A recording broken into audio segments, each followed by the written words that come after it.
So my name is Dave Albao. I work for an NGO for environmental conservation. I am currently the executive director of the Philippine Reef and Rainforest Conservation Foundation.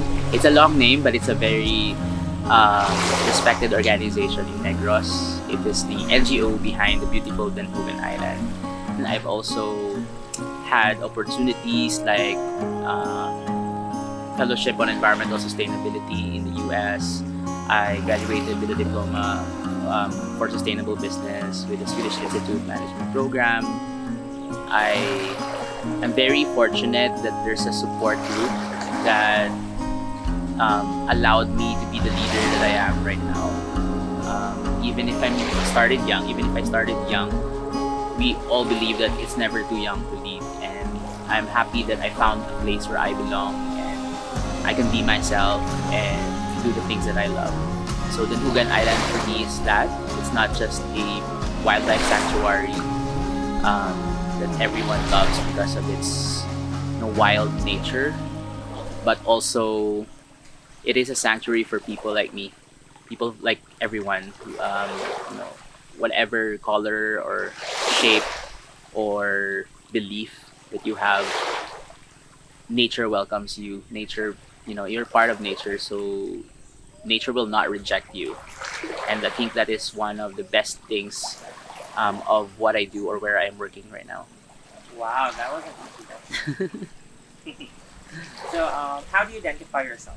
I have started to identify myself as non-binary, but ever since I grew up, I've always questioned the duality of everything, including gender. I practice as a Buddhist, so when I was learning Buddhism, I particularly admire the philosophy of non-duality. That we cannot be bound by dual extremes, meaning good or evil, male, female. I'm not saying that these are wrong definitions, but most of the time these constrictions, these limit you, with your identity. And when I was growing up, obviously I struggled with my own sexuality when I was younger. I dated girls when I was younger. I did not like to be called gay because I felt like I'm not when I was younger. But then when I grew a little bit older in my teenage years, I knew I was bisexual. So I did call myself bisexual at one time. But then I realized that, feelings is not necessarily just sexual orientation. It's not sexuality, and I always wanted to transcend those definitions or those stereotypes.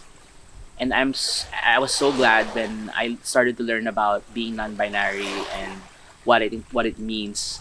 And for the first time, I felt, wow, okay, this is who I am. This is something that I actually believe, that I don't want to constrict myself in a dual category. Whether I'm male or female, or obviously I'm biologically male. I love my body.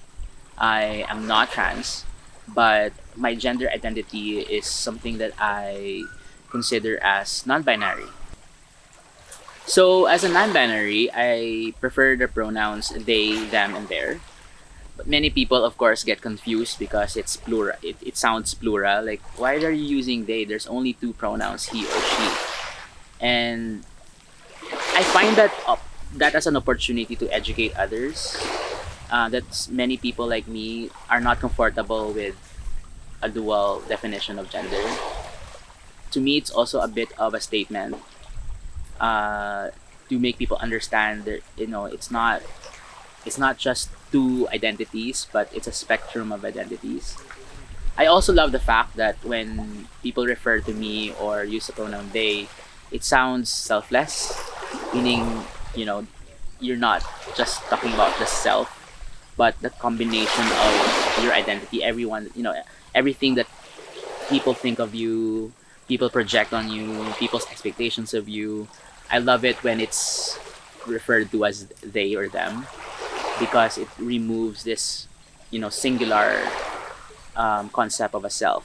which also is something that I practice not to attach to, that singular concept of self, or that attachment that yourself is the most important thing in the world.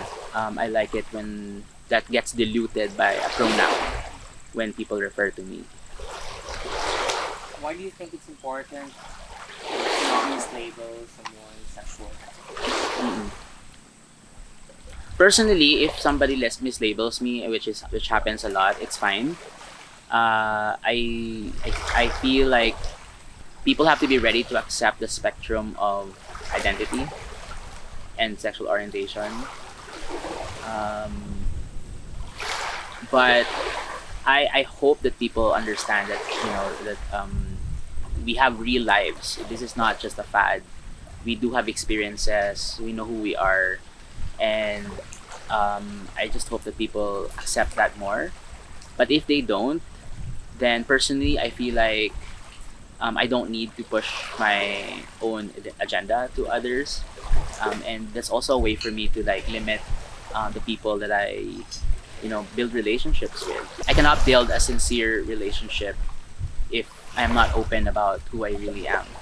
So this is for me like my barometer. If somebody is someone that I want to know, or someone that I want to be friends with. And I know sometimes that could sound as exclusive, being exclusive.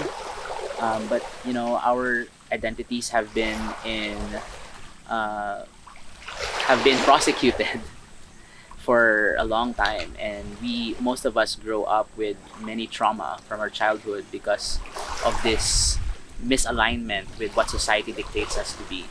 And for me, I have found a tribe, many tribes that I belong to. I found an island where I feel welcome and not judged or prejudged. We're all people. It doesn't matter who you love and how you love, as long as you're kind and loving. I don't think it should matter. If other people don't accept who we are, then as long as we don't hurt them, we can continue to exist, and we will continue to exist. I cannot tell an exact moment where I had to come out. I didn't feel that I had to. I think it was a gradual discovery and sharing of who I am to others. Yeah, so I mean, for me, coming out is important, of course, but I think what's more important is how you come across to other people. What are your values? What are your beliefs? I also don't want to be judged or labeled for who I am. So I never really had a declaration. But to me, sometimes also when people ask me, I feel like it's none of their business what I prefer. But if they do ask me, I would gladly tell them for the sake of education. But if it's for the purpose of discrimination, then I also fight against that. So I always make a stand and always make sure that I'm confident with who I am and how I present myself, so they don't think that all gay people are a certain type of person. So to me, I enjoy also when people try to guess, or when people are not very sure. I think it's fine. Is it important for you to come out? For me personally, it's not important to broadcast who you are. But you should come as you are. So if you're comfortable with your expression or your identity, express it. I mean, bring it to the world. But for me, I just don't feel like everyone should accept who I am. Honestly, that's a struggle that I've had, of course, and it could be a lifetime struggle if you're not able to get to a point where you don't anymore seek that validation and acceptance, because there are already friends and support system that accept for you who you are. And, it doesn't have to be the whole world, because if we always keep striving for that, we will never be happy. We will never feel complete or accepted, because not everyone will understand who we are and what we've been through. Can you explain the importance of not outing someone? everyone has their own journey and their own pace of self-discovery. So it is unfair if someone decides for other people, for them to come out. When you say outing someone, you're basically chismis. You're succumbing to chismis. You're not different with a person that talks about the personal matters of other people.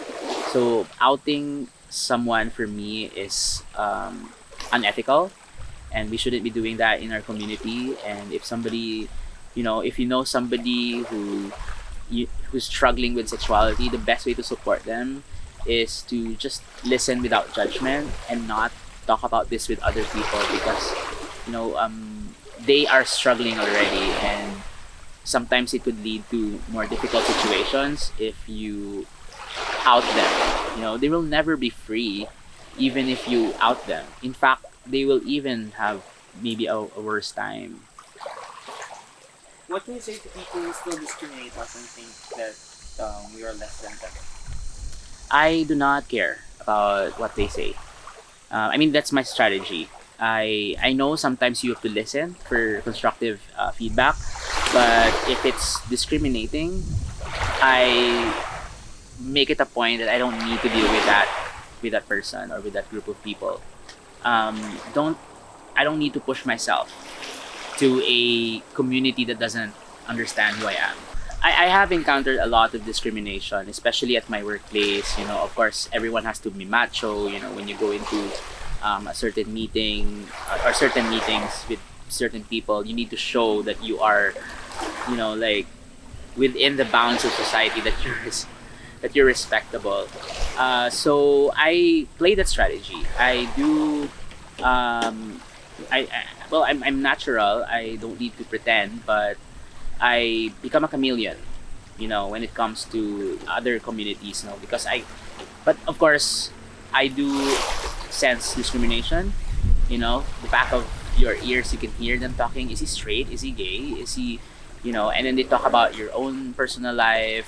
And sometimes they would say things like, "Ay, mugi na siya, kay agi siya," or "That's because he's gay," and sometimes it becomes the reason for people to blame your fault, to find faults in you, and they will connect it to you being that. That for me is like something that I've experienced very much, but I needed to do what I needed to do to survive. So I should pass as straight in many instances.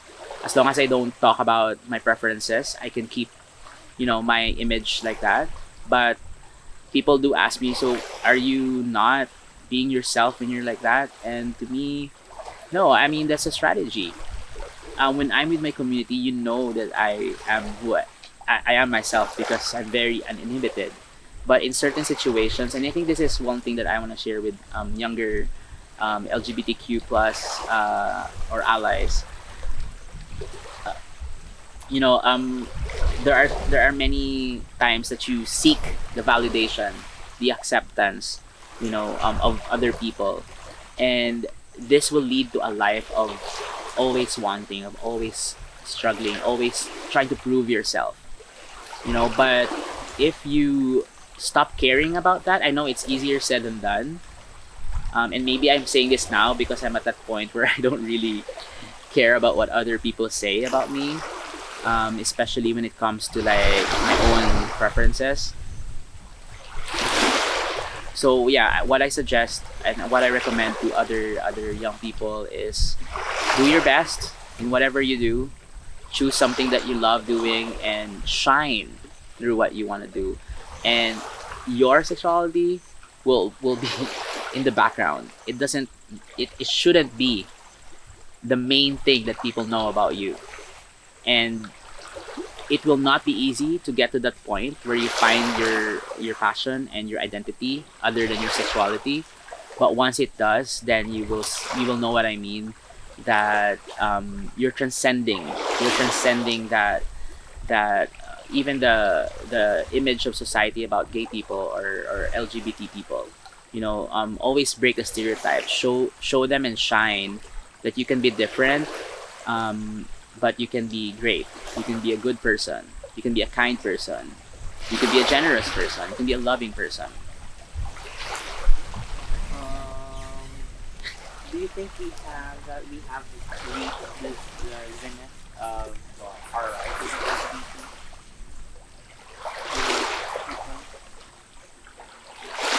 I am very grateful for the many LGBTQ plus people in history that has made my life possible now. My life now is I have better opportunities. People respect me. People welcome me. My organization, the NGO that I work with, is from the president down to the lowest position in the organization.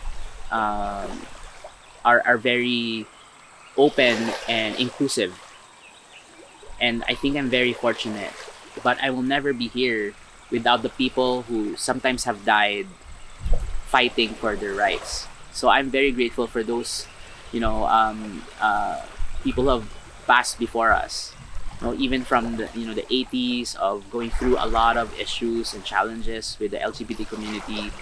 I think we're at a great spot now. It's not the most perfect, but I think we ought to be grateful that we're not having as hard a time as other people before. You know, in other countries, Lloyd, people can get killed for being who we are. People can't get jobs, or people get into a cycle of poverty and addiction because of the issues that they faced when they were growing up.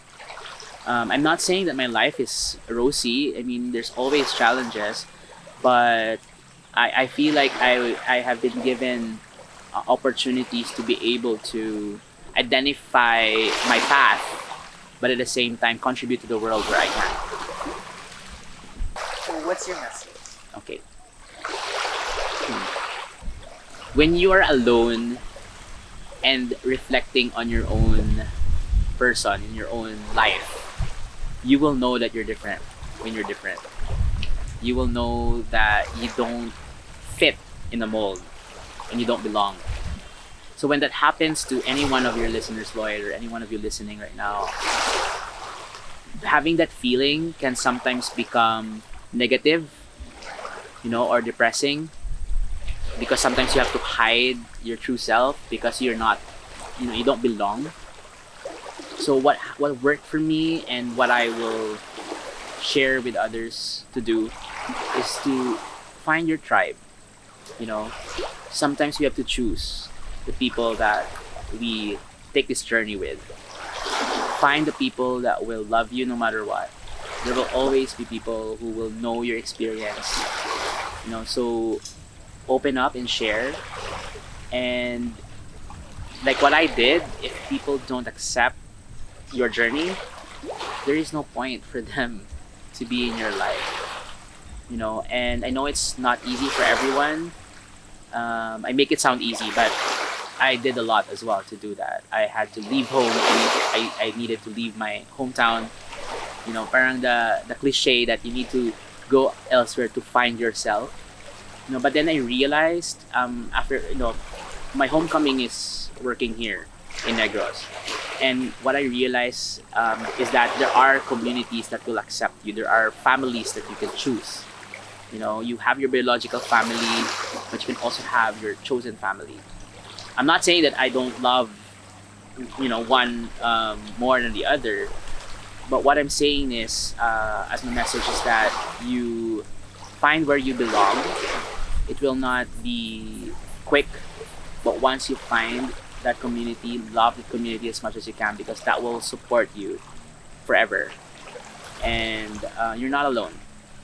So kanina I said, when you're alone thinking about this and sometimes thinking about dark stuff, always know that in the world there are people going through the same thing. You just need to find them, and show them love, and they will show love back to you. Thank you very much.